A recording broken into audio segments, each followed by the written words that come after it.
Welcome to the Ref Room, hockey talk for referees, coaches, players, and fans. Broadcasting live on Facebook, YouTube, and Twitch. With your hosts, Scott Smokin' Sills and Brad Baumrock. Live. The Ref Room starts right now.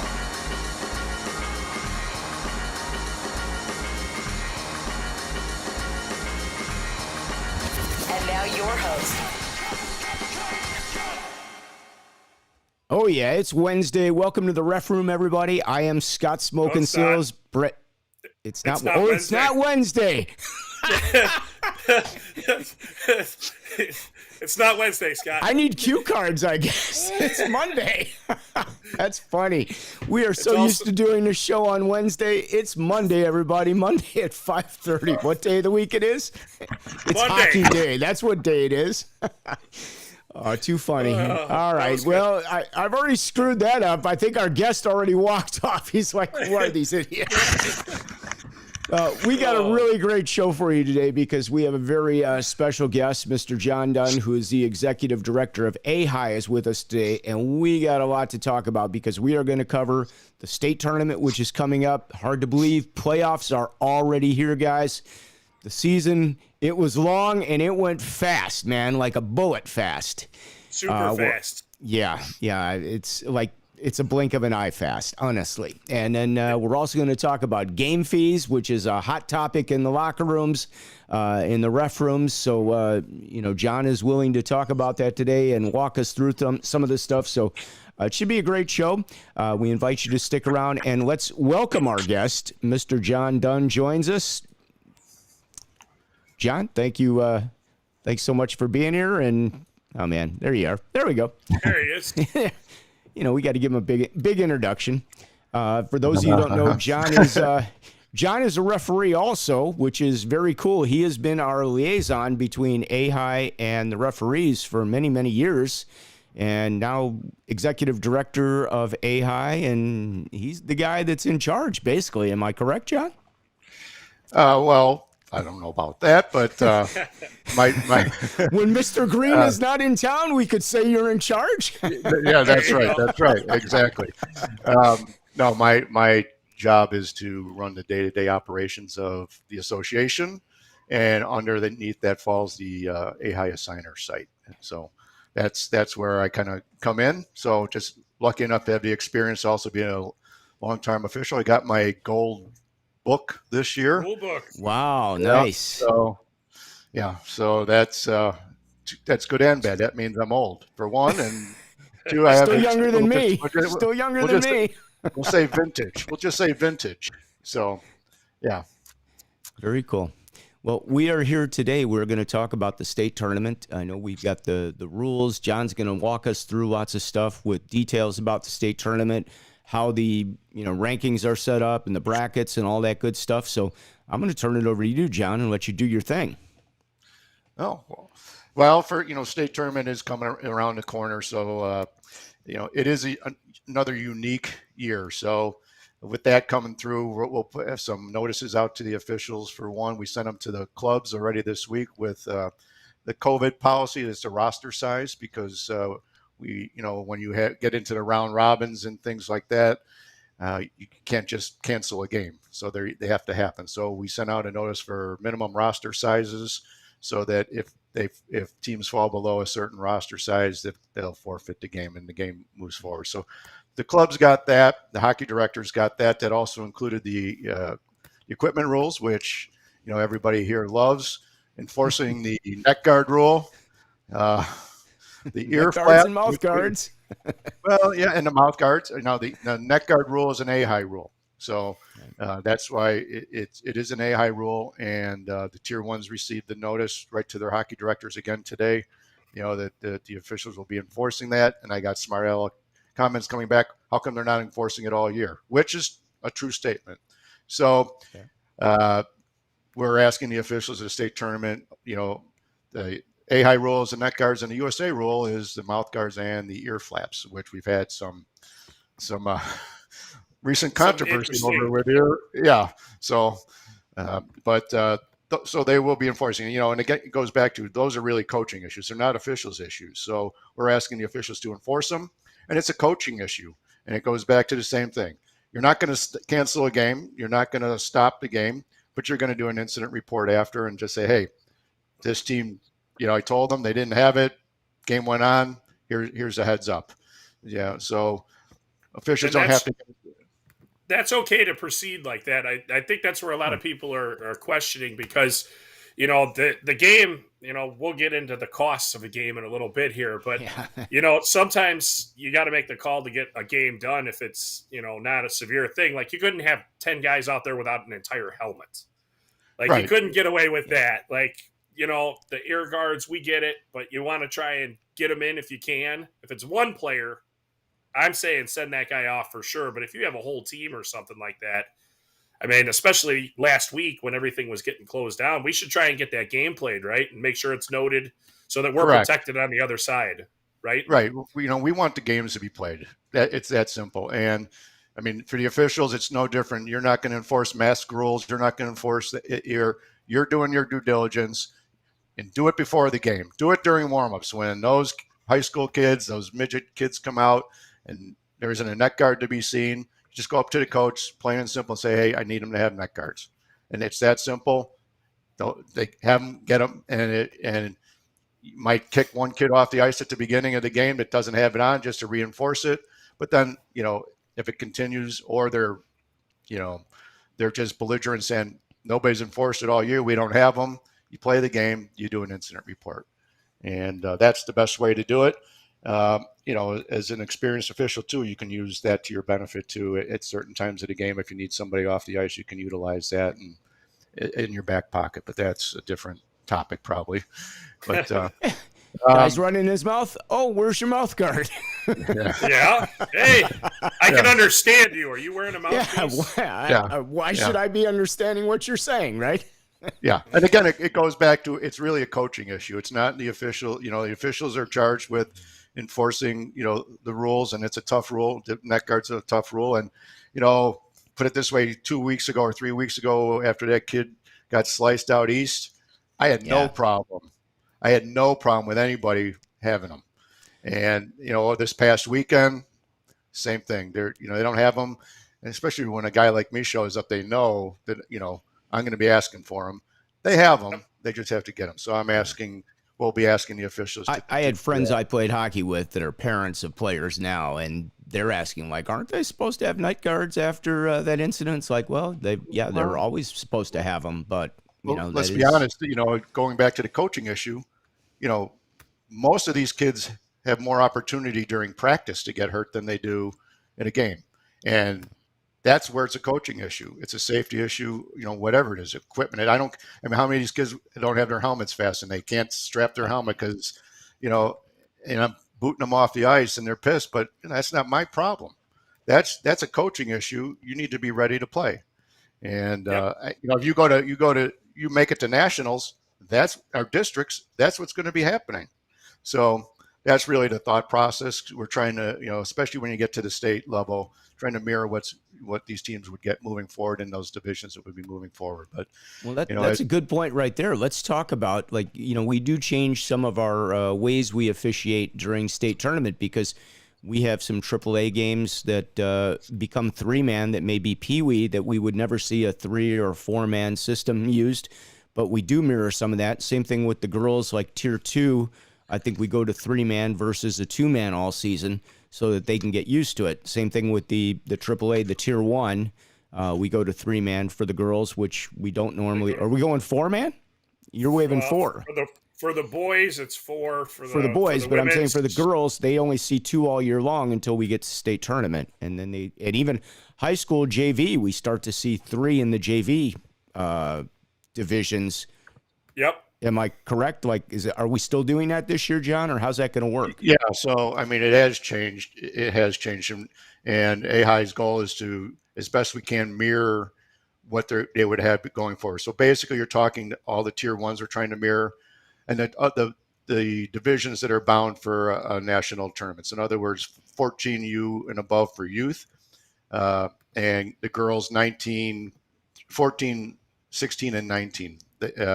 They have the opportunity to move on through there. So we're trying to mirror those. So generally speaking, yes. The difference, girls changed quite a bit. Once we found out at the USA Hockey Winter Meetings that Nationals was going to do 4, and I won't say man, I'll say 4 official crew. 4, yeah, 4. Yeah. Sorry. 4 official crew. We are guilty of saying that all the time. We're all learning it. We're all adjusting. But 4-person crew.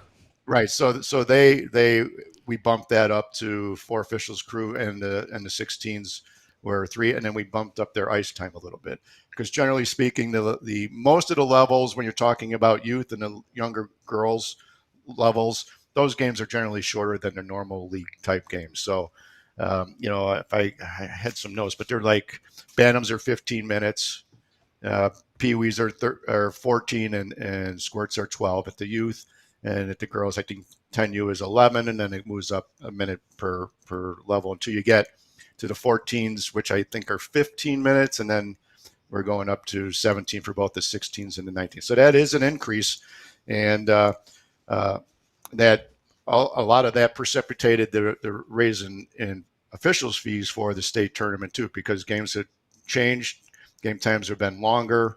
AI had the opportunity to actually budget in most of those. Girls, we kind of fell behind because we anticipated X, and USA changed the equation a little bit. So AHAI chose to raise the officials' fees and add the extra officials and kind of eat that. So, but that allowed AHAI to raise the officials' fees, at least for the state tournament, which again helps. It's kind of a little bit of a runway into the hopefully the increase in fees we're looking for next year. So that's one of the ways that.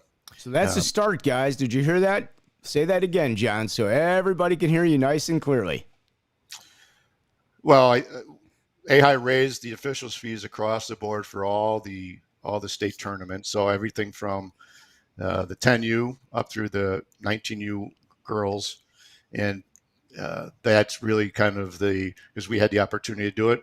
All the committees asked about those fees beforehand, and so they were able to budget those in and adjusted the entry fees accordingly. And then that's kind of the runway for the fees for next year. And probably, we're looking at, we've already negotiated with a lot of the leagues, the tier 2 leagues, the tier 1s, and the high schools will fall in line pretty easily, I think, of getting the fees raised across the board next year, and probably a little bit more than we were seeing at the state level this year, because costs are still a concern. But I think at this point, everybody is trying to do the best they can to cover our officials, not necessarily shortage, but the usage, because there's a lot of options for officials out there, and again, the membership needs to be covered, and we're trying to help do that the best we can.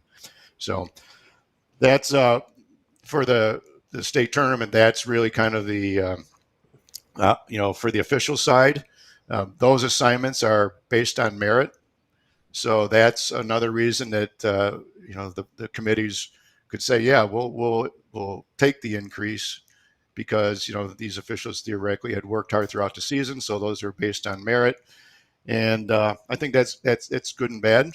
Meaning, when you guys talked about the teams at the tournaments, some of these teams are not used to the standard of play. So if you get, we'll just say there's a high school league that might not necessarily have, they have the standard called all the time, and all of a sudden they get to Bensonville and they have 15 penalties on them pretty quickly, because they're not used to getting the standard call. And that's on the officials, that's on the league, it's on a lot of different things.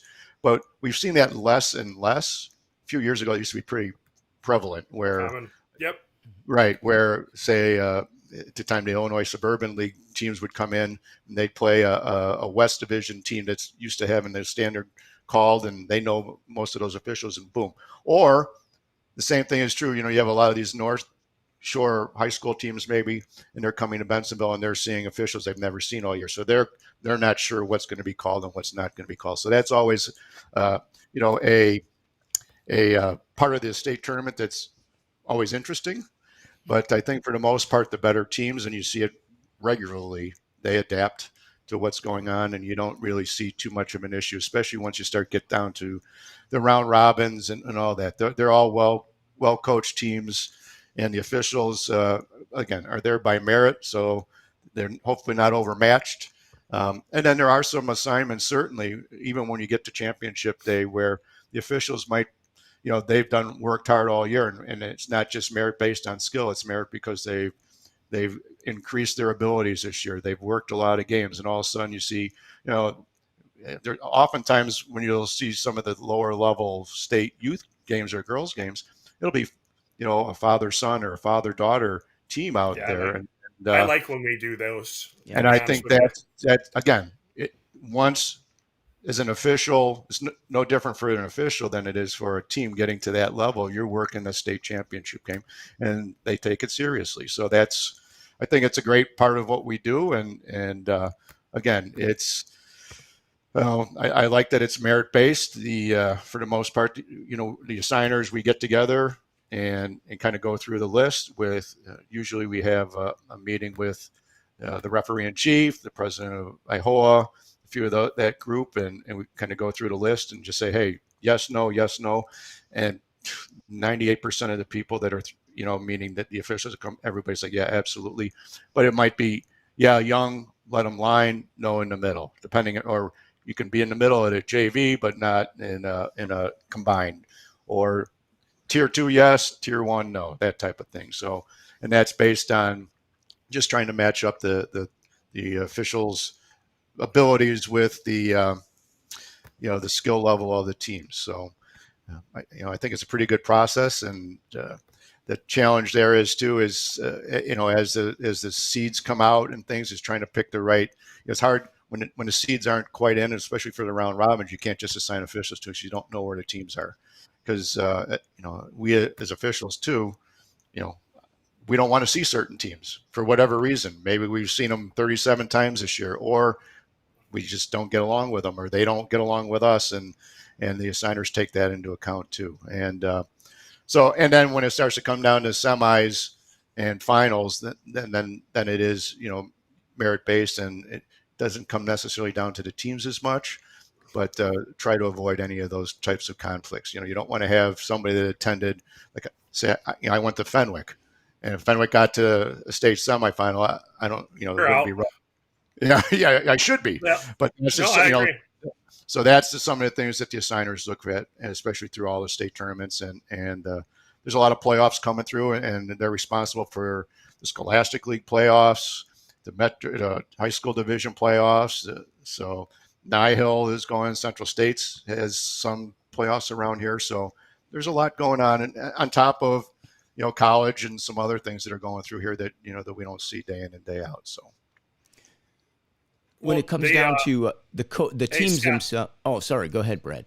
Real quick, just so everybody knows, I am putting the link to the rules, the state playoffs. I'm losing it today.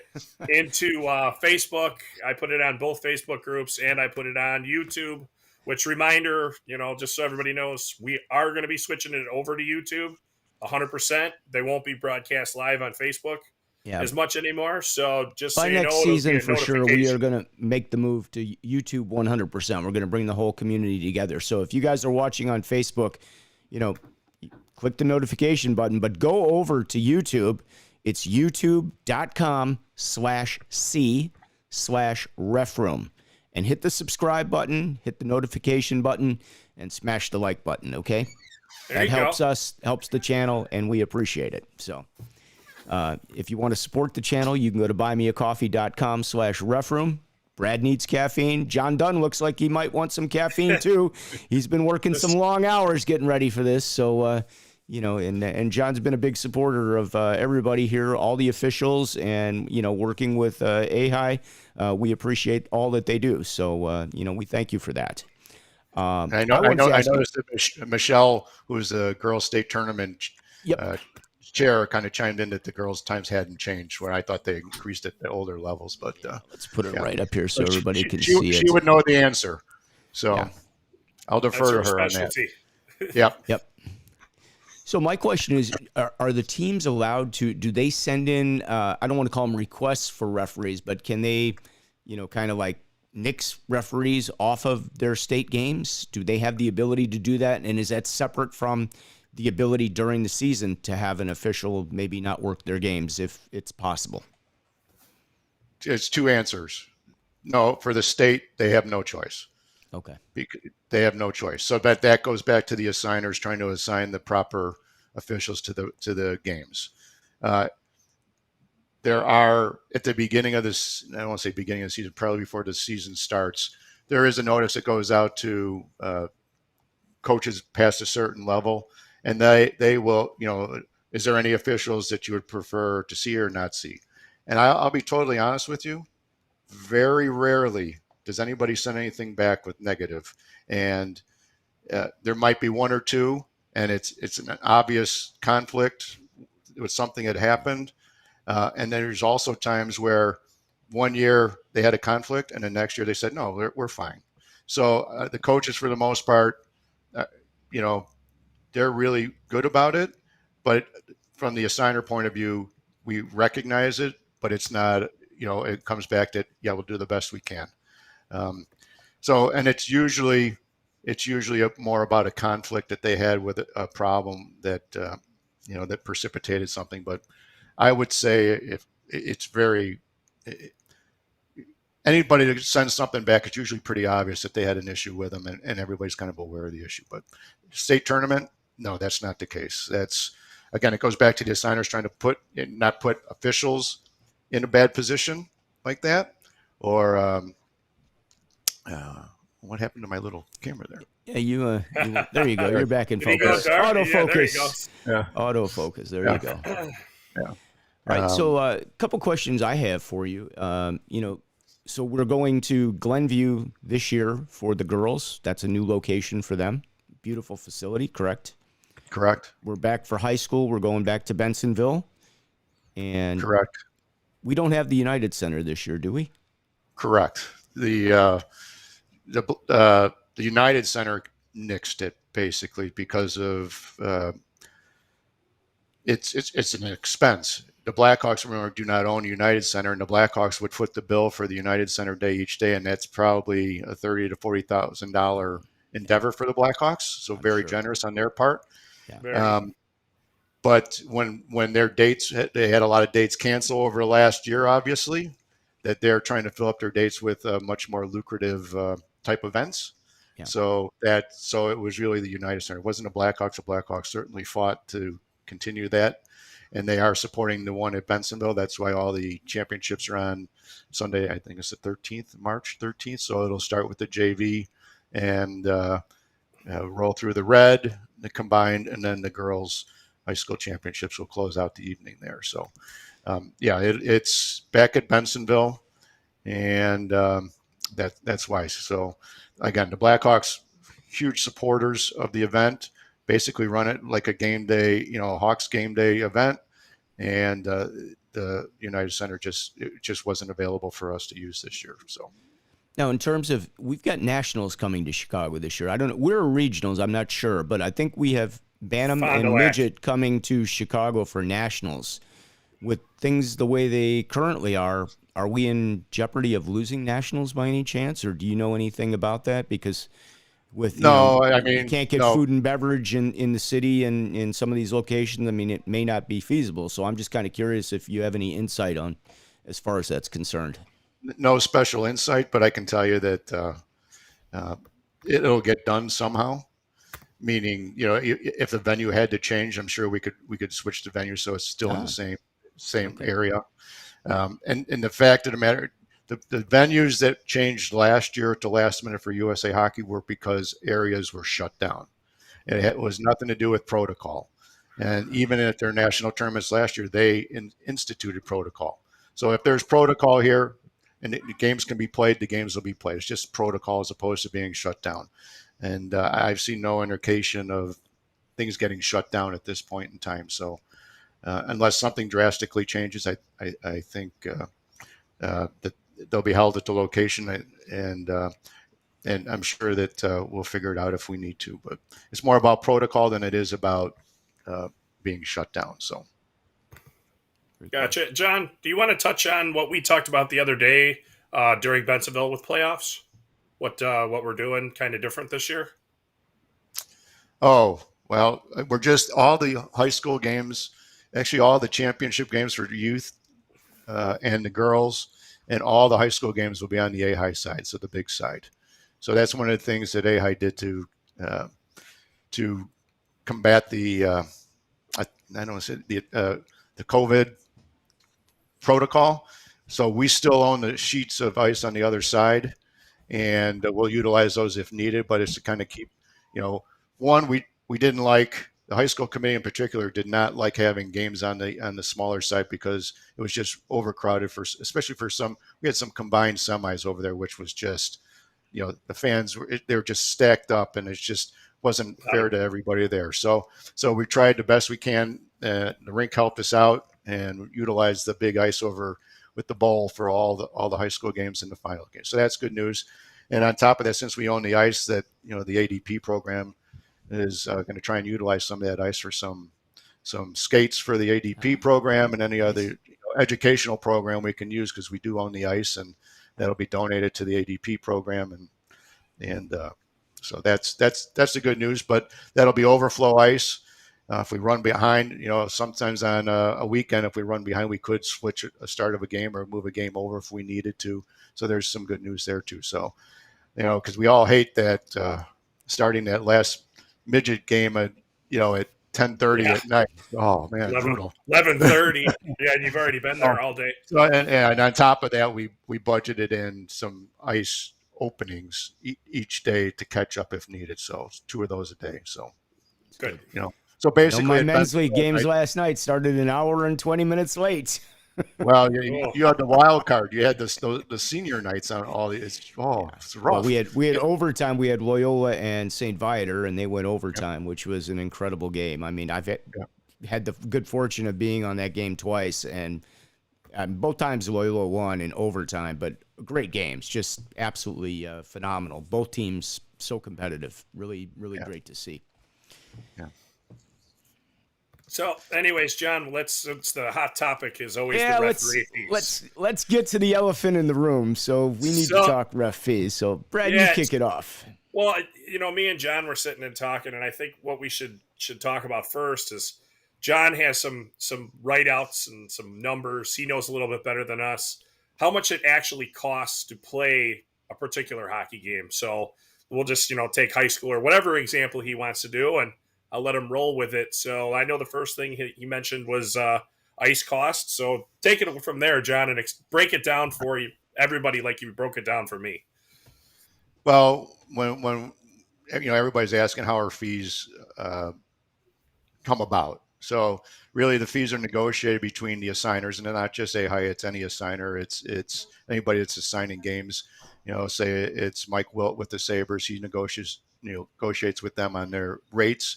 And the same thing with AHAI, and we negotiate with the leagues. But the leagues and the clubs really kind of help set the fees based on their budgets and things like that. And that's based on a lot of different things. I know the signers do make strong recommendations, which help in most of the cases. But I think when they start to do their numbers, if you think about a game, and we can take a high school game. It's 2 hours of ice. You're looking at about over $900 of ice. You're looking at $490 an hour, somewhere between there. And then you're looking at overhead and the officials fee. So basically, it doesn't really matter what it is, whether it's a squirt game that's an hour and 10, a midget game that's 2 hours. If you think about it as 100% of the cost to put on that game, you're looking at 70% of that is probably ice, 20% is the officials, and 10% is the overhead costs. So somewhere in there. So that's really kind of how, that's whether that's fair or not. That's really, that's kind of how the numbers come out. So for the officials, it's somewhere between 18 and 24% usually, depending on the level. And, and it also depends on, the cost for, out in Rockford, the cost for ice is going to be a lot different than it is at Seven Bridges or somewhere else. So that's really kind of how that kind of comes about. And then on the other, sometimes it comes down to that's how the clubs, generally speaking, think about it. And the league says, it's going to be about 20% for the officials. Our ice is X. They know what their costs are. If you're a league and you're using the team's ice, say you're West Division high school, you have ice costs that are different at Arctic. You have ice costs that are different at Naperville, Geneva, and wherever else those center ice, wherever those teams are playing, they have different rates for their ice. So Park that's Ridge, yeah. right. Yeah. So they have to balance that, and through a lot of those leagues are actually scheduling the Central States.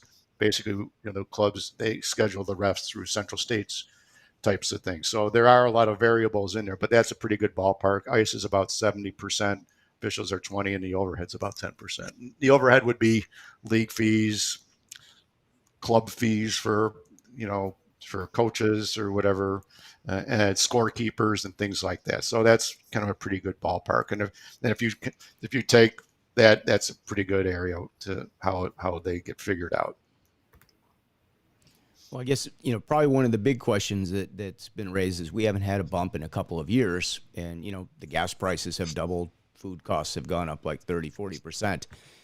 In 10 years that I've been working, men's league hasn't even gone up. It's actually gone down in the last year or two.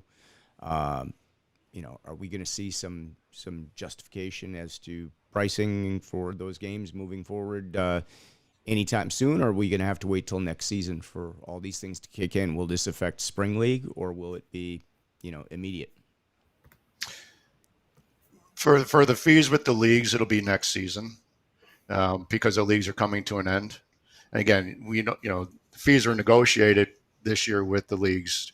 And you're right, we didn't increase last year because it was such an unusual year. There was an increase in some of the levels the year before, but it seems like an eternity ago. But I would say when I reviewed, especially the younger levels, that I thought we were underpaying at the younger levels for the newer officials, and again at the top. If you're doing some tier 1 midget games, or I think those fees are in line or fairly appropriate. Where there were some discrepancies, I think, in some of the high schools and some of the Bantam 14U and above. I think that there was some room to improve there. So this year you saw increases during the middle of the season where we could. In other words, when we were 4-man and we only had 2-man show up, or we moved it down to 2-man crew, we adjusted the fees mid-season for that.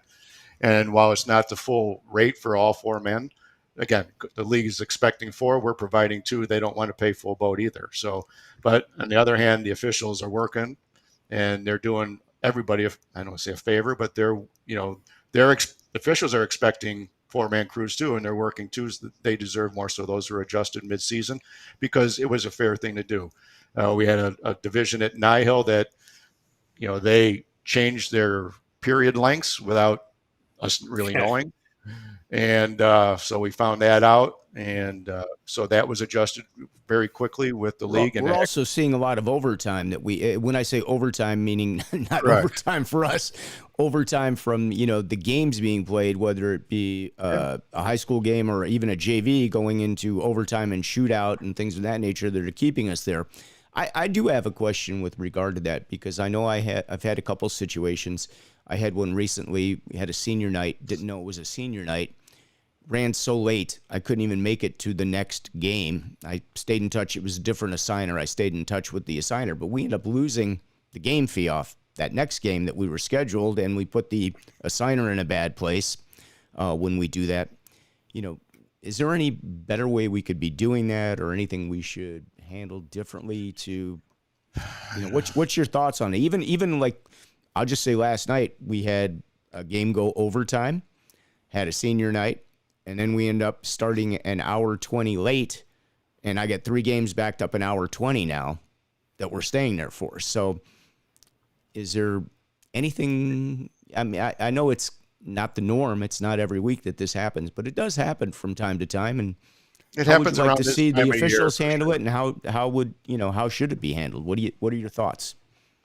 Well, I think from the club point of view, I think that it should be a communication from the assigner saying, hey, if you got senior night, because how often a senior night at a midget game, that's kind of a new territory. Yeah, All of a It's sudden, very That's new. true. I've That heard about is true. 3 of them. Yeah. and I show up and it's the same things happening, and it cost the same thing happened. It was senior day, and the game went into overtime, and then Yep.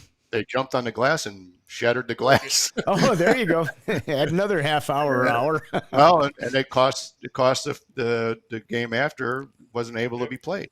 Yeah. So that's a cost that the club absorbed, and but that doesn't help the officials any. And the answer to your question is we just need better communication with them, and it's an alert, through the high schools and things. Hey, you're doing this, and they know, because guess what? They'll if it's a high school one, the other team knows.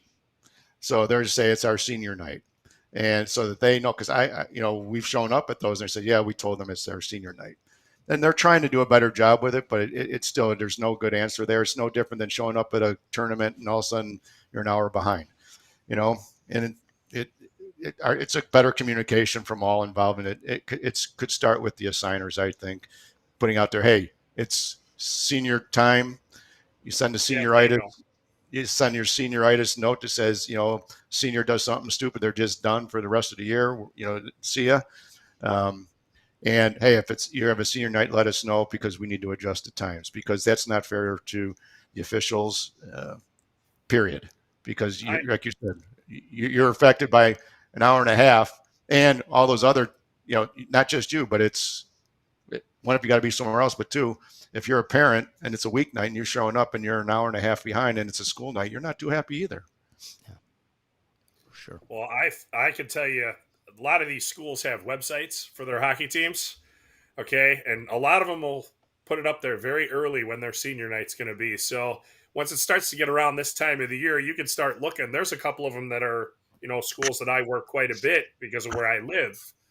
And I have their club followed on Facebook, and every time I've noticed it. It goes up there. It's senior night, yada yada, and I'm like, all right, well, I got senior night, so then I knew about it. So there's some ways to position yourself a little better as an official. But I agree, a nice email that just said, hey, it's senior night, have a good day. Like Wabanzi and Nequa Valley, when they play, that's a crazy senior night.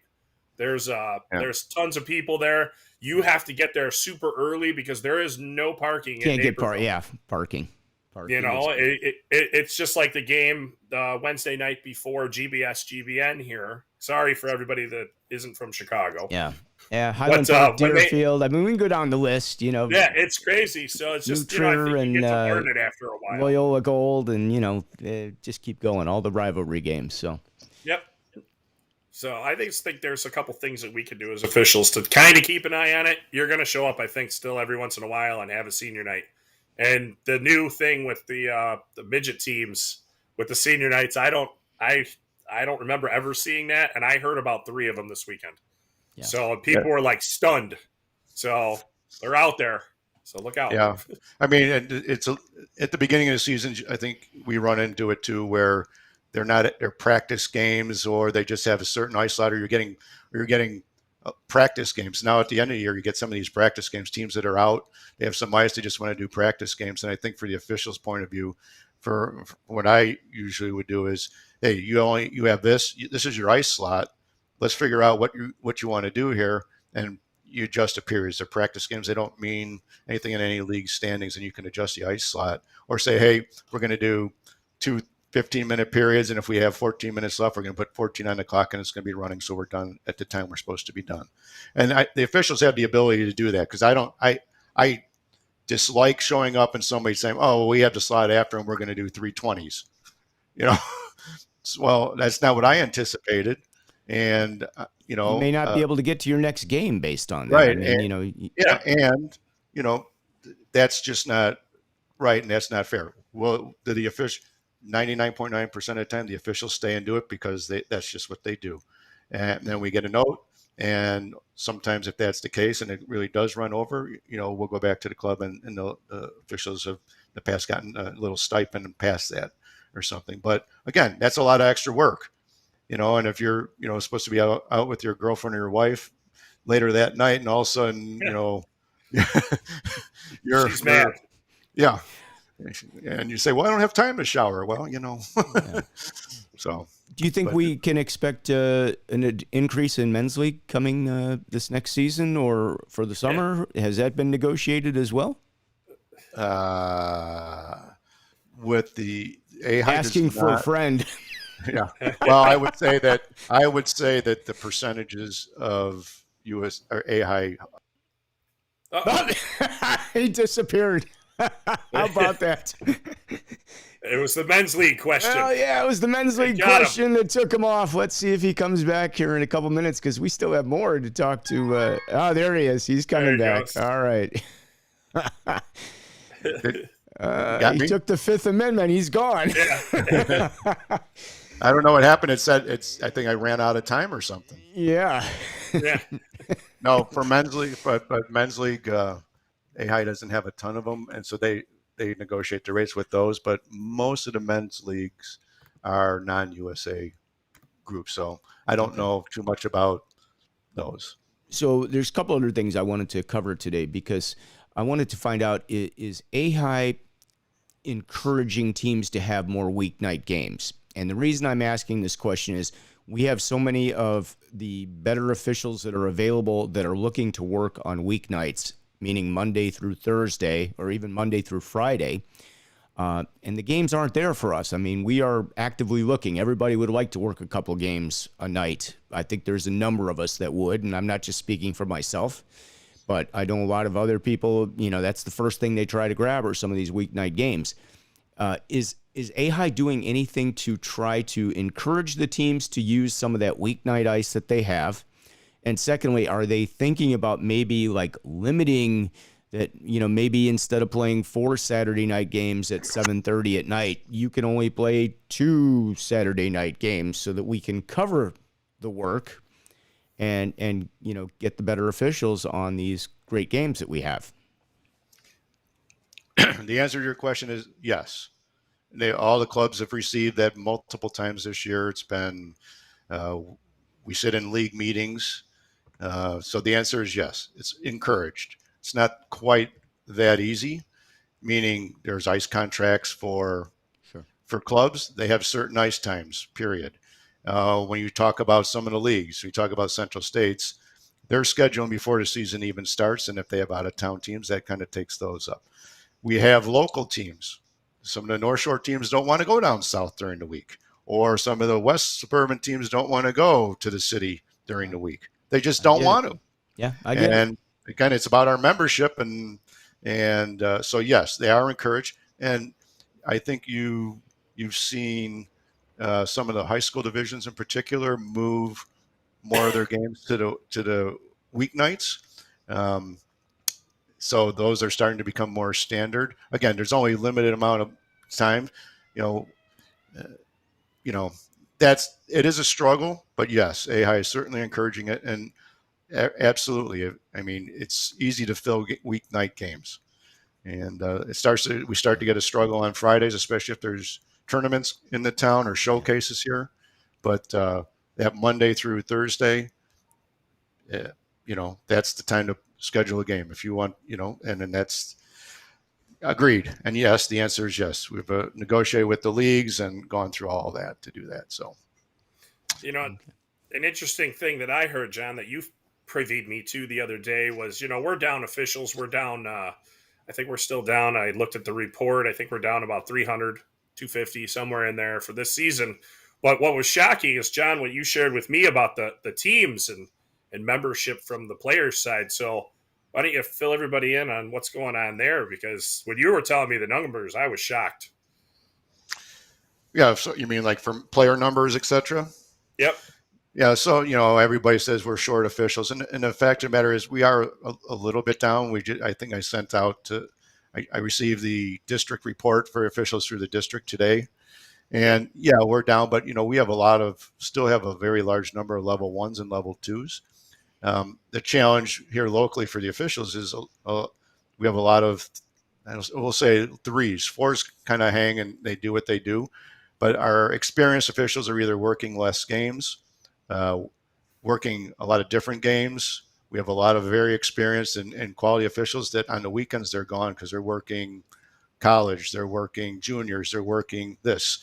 I guess goes back to Scott's point. Those guys will work any game during the week. On the weekends, they're gone. And but right now the reason that's acute, if I look, I'm wondering if it must be his Something- internet connection. It might be something because his camera goes out of focus, and when he puts it back in focus, something happens. I'm sure. Here he goes. He's coming There back he again. is. There we go. What the heck? And we just All I said, know- go away, and he Hey, comes hey, right back. So Scott, what I'll tell you though is this is still better with these glitches than the first and second show that we had. So there you go. That's number one, lesson for everybody. Number one, audio. Number two, lighting. Number three would be the camera. So, as long as you got those things working in that order, you're all good. We didn't have good audio at the start because this system was so new. It just couldn't take, you need a mix minus. I'm not going to go into mix minus. John knows what a mix minus is because he was in the business too. So he understands. You need a mix minus on this. So we actually use another audio program that allows us to do some of this stuff that's pretty complicated. So, but it works now. I'm hands off on that part. Right, I just show up. So thank you, Scott. Yeah, you're the smart guy in the room that just pretends that you're just one of the boys. I'm having fun. That's all I know. Right. I at least knew the show wasn't on Wednesday. That was good. You're ahead of me. I'm so programmed to Wednesday, honestly. I have a hard time remembering because we just started doing this on Mondays. So hope you guys are enjoying. We've got quite a few people checking us out today. So thank you for that. Remember, please hit the subscribe button. It's very important. You subscribe and you hit the notification button. And we'd really appreciate if you hit the like button. You can hit that more than once. We'd be happy to have that. It helps the channel. It helps us to grow and get the word out, as we try to share a lot of information with not just the referee community, but the hockey community in general. And, we've had some great guests on this show, and we've had a lot of assistance. AHAI has helped, too, with getting us some people. So thank you for that, John. You've been a big supporter of the show as well, and you've been on a couple times, so it's much appreciated. And I forgot to tell you, Scott. Actually, the ad that you made went out in the last Coach's AHAI newsletter. That is awesome. Thank you for that. I didn't get to see it. You might have access to that, Brad, from one of the teams, but that's very cool. I'll send it to you. I'm sorry. I didn't send that to you. It was good news. I wish I had sent it to you. I'm sorry. Yeah, so for all you guys that check us out every week, we certainly appreciate and we appreciate the comments and that we get when we're actually in the ref room. So one of the guys had, I got a couple emails, John. One of them had suggested the suggestion he sent in, and I can't pull up the email, but I remember what he was asking about. And he was saying that, he had a suggestion that, even if it's like these house games that are, a little bit lower in the cost, per game to the official or the expense of the official, he was suggesting you have 15 guys on each house team. If they each kicked in $1 a game, they probably play, 25, 30 games a year. If they just put in $1, that game fee would go up about 60%. He figured. He did the math on it, and he worked the calculation for him. He was like, yeah, you're actually right. That game could go from here to there and actually be a nice game to take at that point. That was one of the suggestions that he had, and I said I would share that on the show. And so I won't give any names. Even though he said I could use his name, I'm not going to do that to anybody. So we'll keep everything, on the up and up and friendly here. But one of the other comments that I've had from a lot of people that had sent me, they'd like to see the game fees posted on the website. And I know we have talked about that in years past and why that wasn't done. But, we also now, I don't want to call it competition, but there are other people in the market or other sites or assigners in the market that do publish their game fees in advance. And some of the guys were wondering if it would be possible for us to see those game fees in advance, if that's something that could be done moving forward. Yeah, I think you'll see that next year, when the next season opens up. I think that'll be something, we have talked about it. Some of us are a little old school, I guess, naive at some level that, people don't look at the dollar fees. They just want to work the games. But, again, this is things are changing and it is what it is. And if the fees are competitive, then there won't be a problem there anyway. So I think you'll see that next year on the assigner site, the AHAI site. Great. That's awesome news. I know a lot of people have asked about that, so I hope that answers your question for everybody. John's going to be here for a few more minutes, so if you guys do have some questions, keep it nice and put them in the comments. We'd love to entertain any thoughts that you guys might have. or questions. And, you can get us on Facebook or YouTube with the questions. The comments are coming through. Everything's working today. All the APIs are talking, so that's all good. working. Yeah, It's exactly. all working. It's the first time in a couple of weeks that it's been working. Yeah, it All goes. of them. It seems like some days the APIs just don't want to communicate, but they're working fine today. Other than we kicked John off twice already. He's already gotten the boot. So, And we thought it was Wednesday. Brad's freezing up now. He may be the next one to go. Am I? He is. He's freezing up a little bit as we speak. Maybe I it's don't know. your He connection. looks like he's got a TV going on in his house or something like that. His colors are changing, and I'm trying to send you that email.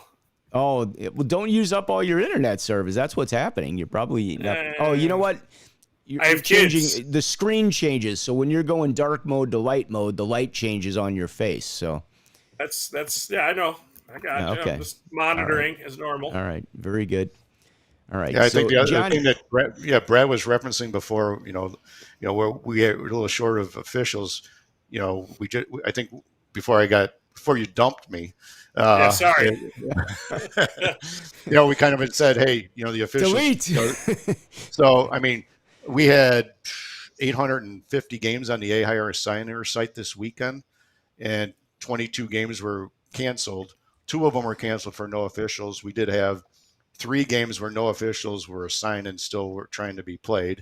And those are there were 2 JV games and a Bantam game. And they're all standalone games, Vernon Hills, Buffalo Grove, Wilmette. So those were, tough places to do a one-off game. There's about 60 games that we had 1 official. So other than that, everybody was covered.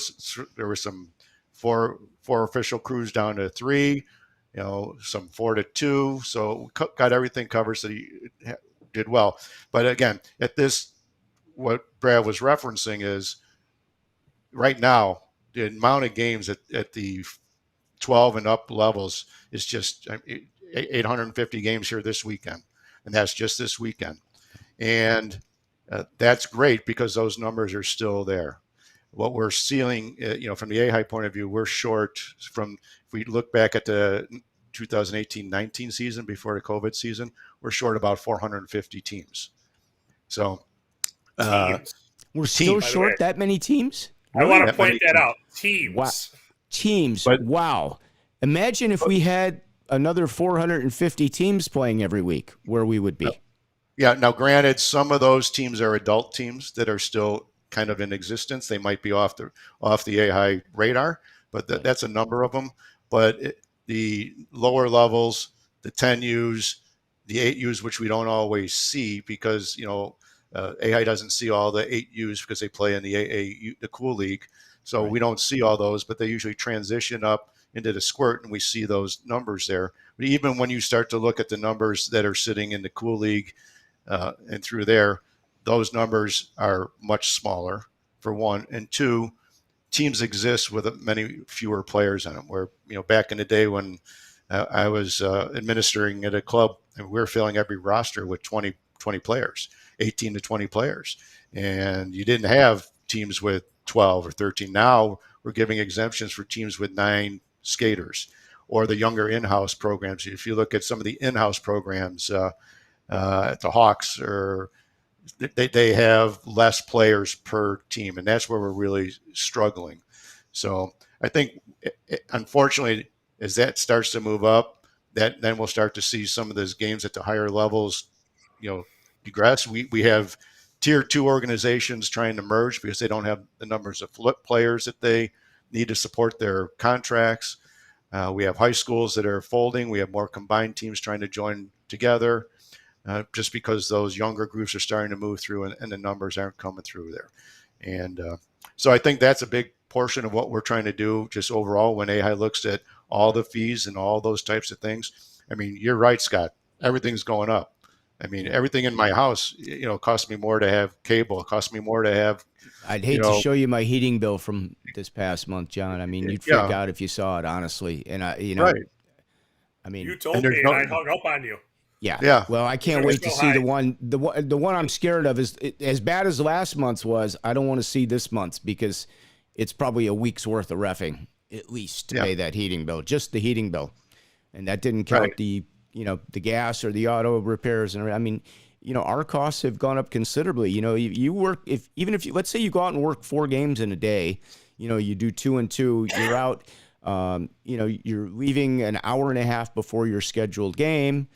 You might stop and get something to eat because you're going to be, on the ice for a couple of games. You get a break, you stop, you get a little something to eat.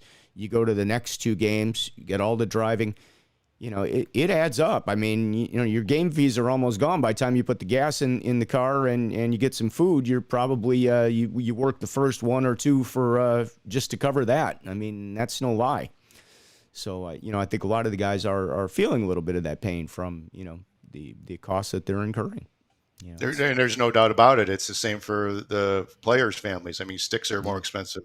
Yeah. Skates, holy Oh cow. man, $1,100 for a pair of pro skates or more. Thank, I mean, Sticks are going up Thanks. too. yeah. yeah. Sticks are going up. Yeah, I mean, Yeah. at least if you buy a driver for your golf bag for $350 or $500, at least you'll get more than a game out of it. Okay, unless you decide it didn't do a good job and you wrap it around a tree, but you can at least get a reshaft. You can't get a reshaft on those sticks. Yeah, these new sticks they really are weapons. Trainer pulled a 3-inch piece of a stick out of a kid's Achilles tendon the other day. Wow. Yeah, that was. I'm like, Sounds wow. painful. Yes, Yeah, it was. Yeah, that would not be Yeah. good. Like I can feel it right now. Like, and I'm just imagining it. Yeah. It's like a little spear, right? Unbelievable. So, John, I want to ask you: is there any way that on the weekends we have a lot of officials? I work with an official over the weekend, and he was commenting he had to go to like 3 or 4 different rinks in a day. That's a lot of commuting. It's a lot of changing on and off. Is there anything we can do as a group to make it easier for the officials? And I realize guys request games, they want to work certain levels and things of that nature, but correct me if I'm wrong. I thought out east they turned around and they like raised the fees almost to a level playing field. Like it didn't matter if you're working Pee-wee, Bantam, whatever, you're going to get a flat amount. But to make it easier, we're going to be able to send you and give you like 3 games in a row and maybe another 2 or whatever they're going to do.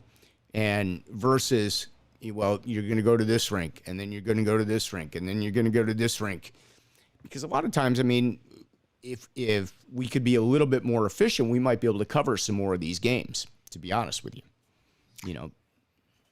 Well, yeah. Any thoughts on that and anything that's Yeah. been like, thought about in the process of making it easier for you guys and easier for us? Well, I think you've seen over the last few years in particular, you'll see clubs putting like levels together. So say you're at the Sabres, for instance, they'll do a 16U, an 18U, and a 15U game right in a row so that the crews can double up. Those That's type of awesome. things. You have the high schools go JV, varsity JV, or whatever it is, where you're seeing them start to block those together. So that's one of the things that the assigners across the board have helped do that. The other portion is difficult. Again, the officials can pick and choose what they want to do and what they don't want to do and where they want to go and that kind of thing. And sometimes for whatever reasons, they'll pick the level because they want to work high school or they want to work the 4-man system or they want to just do squirts or whatever they want to do. That's how they choose their games. Yeah. And especially when you have multiple systems and multiple people assigning from different systems, one of the advantages that the AHAI assigners try to do is they try and see, all right, this guy's over here, this official's over here. Let's see if we can move them to make this more efficient. We'll do whatever we need to do to get that done. But then when you have officials that are working a college game that's not on that, I've been at Geneva at certain times where there's high-end officials. There's 10 of them there, and none of 8 of them are not working USA games because they're working the college games or things like that. And so they're kind of off the radar where they could have worked the games beforehand, but nobody knows they're there for whatever reason. So it is a multiple pronged event. If you have the cool league guys scheduling younger officials, they don't necessarily know that there might be a squirt game after because they don't see that, and that would be where the two systems need, communicate because they're worried about covering their games, and who's ever doing those squirts are trying to cover their games, and it could be the same crew, which we just don't know. And that's inefficient. Agreed, but it's a bigger puzzle. But I think the good news is we're seeing more and more of the clubs and the leagues trying to put like levels together so that it makes things a little bit easier. So, that's good point. All for having those multiple games. It certainly makes it easier for everybody, and I'm sure it's a lot easier for the schedulers. And I know they're working hard. It's not an easy job. They are juggling. We've talked about this before. It's quite a task what they do to get these games covered. We had, I think, 28 officials cancel day of or day before for health reasons. So that's tough, and it's not anybody's fault. It's just the way things are nowadays.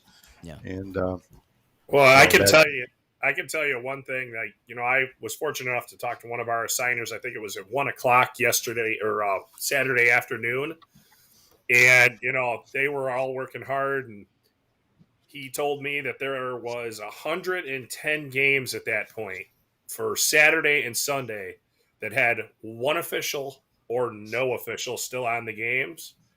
And I can tell you by the time, we got to Sunday and Sunday morning started to roll around, there were very few games that were left in that status. So the officials that stepped up and picked up all those games deserve a huge thank you. The assigners deserve a thank you. And, everybody's working their tails off. So that list was long. Thank you. That was a long list. It was I a was big at list. Darien. Sunday looks worse now than Saturdays, to be honest with you. I don't know if it's because they're just getting ahead of it, but the last couple Sundays have looked pretty rough. Well, it's a combo deal because you think about 3 weeks ago when Cook County started to, say, hey, we're not going to allow people in the rinks unless you're vaccinated. You compounded a lot of this past weekend, meaning they canceled games those weekends or moved them. Say someone was at, a Cook County rink. Those teams were all moving their games out of Cook County. So you saw a lot of those games start to come back into fruition this weekend because all the leagues are finishing. Nihil's finishing this weekend, and Central States is trying to finish, and the high schools are trying to finish. So everybody's pounding these games in, it was a culmination of that. We had a tournament in this weekend that, they brought in some of their own officials to cover some of their games, which was fine. But just those types of things, that little anomalies that we're having this year. And again, with officials all of a sudden being sick, it's just the way it works. And I was not at Darien. used to that, right? Nobody's ever sick when we're working. So, now. Well, no, I was at Darien this weekend, and it was amazing. The guys in the locker room, we were short on our crew. They were trying to figure out how to get somebody else with us. They were doubling up. They were on another rink. So the game after, I started just to get it going, and they showed up. But everybody was working to get everything done. Nobody was complaining. They were just stepping up. Everybody was there already. One of the guys had been there since 10 in the morning, and I was leaving at maybe 4:30, and he was still there. So. You're right. Everybody's stepping up and doing it. It's not easy. And I think Brad and I talked a little bit before, it's a long season, and now everybody's nuts. And we've had a huge increase in abuse, not just for officials, but it's just, really? Players on players, coaches on coaches, parents on spectators on spectators, officials on spectators, officials on scorekeepers. It's just all over. And it's just nuts. So everybody has patience. Somebody's abusive to the scorekeeper that with 3.4 seconds in a home team and the clock doesn't work now, he just lets it stay there. Yeah. Well, I can tell you, I was at a rink over the weekend, and I had a manager that was running the clock came up to me and told me that they accidentally did not start the clock in a game. Yeah. And they were appalled at how the one team that was winning, the visiting team, was like freaking out on them. I'm like, well, they kind of understandable. Like they want to finish the game. It's an eternity. One. The guy was great. We got down to like 3.4 seconds, and I think his team was down, and the faceoff was in the opposing zone, and The clock never started, but fortunately I was smart enough to look up and count it down, and I went over. I was like, something happened with the clock? He just shamed his head down. Well, it happens. I mean, it happens. it The clock just, just like we drop you guys off the show, it just happens. I don't know if John can answer that last question that came in there, Scott. Let's see. Is that I the don't know one if I'll be able to from or not. Colton? Yeah. Let's see. Yeah. Okay. Colton says, are Bantam Elite and U16 Premier going to keep the period lengths the same, or are they going to decrease next season? I don't. That's a question for Nihil. I would assume that they would. Just stay the same. I would assume, and that's. They kind of caught us by surprise this year because it's a new division that they had, and leagues are trying to compete with the other leagues. But I would assume that they would. But that is something that AHAI has representation at least at Nihil, and that's something that they bring up with the Nihil, and Nihil's pretty good about that. We have a new organization coming in next year, right? Is it Big Bear that's putting together a group out of Center Ice, I believe? Correct. Can you tell us a little bit about that and what we can expect to see, what levels they're going to have, or age divisions? Have you guys got any insight into that at this point? Yeah, DuPage Black Bears are a new Tier 2 affiliate, and they'll be skating primarily out of Center Ice. Their intent is to start at the younger level, so 8U and 10U, and I don't know if they'll get to a 12U, but they're trying to grow from the ground up, and they have their feeder programs, which they call their academies, which run out of Center Ice and Seven Bridges, because the rink owner owns both of those. So I'm not sure. I don't think they're 100% sure. So they'll be up and running starting in spring. And would they be Tier 2s at being Central States or Central States Prospect, or can you explain that? That has nothing to do with AHAI. Tier 2 is a playing level. In other words, AHAI doesn't select the leagues. The leagues allow who comes in and who doesn't. So that's a league decision. So I don't know what league. So I didn't know if they were committed to a league or if somebody had taken. We don't know yet. I don't. I think that they're in communication with the leagues, but I'm not sure how that'll work. But they'll be registered. Their teams will be Tier 2, so they'll be subject to choice issues and coaches' movement issues, just like any other existing Tier 2 club. So they'll fall right in there, and I think there's some pretty good leadership there, and they should do pretty well. And looking forward to them growing through the area there. And it could be a little bit of a challenge because there's some number issues in that area, and but that's who's there. Okay. Anything else you want to cover? I mean, an hour plus went pretty quickly. So, John, anything you want to talk about before we go? Anything, announcements or anything you want to make? All right. Brad, you got anything before we start to wrap it up? No, I got nothing. I'm always surprised when we go through an hour so fast. I know.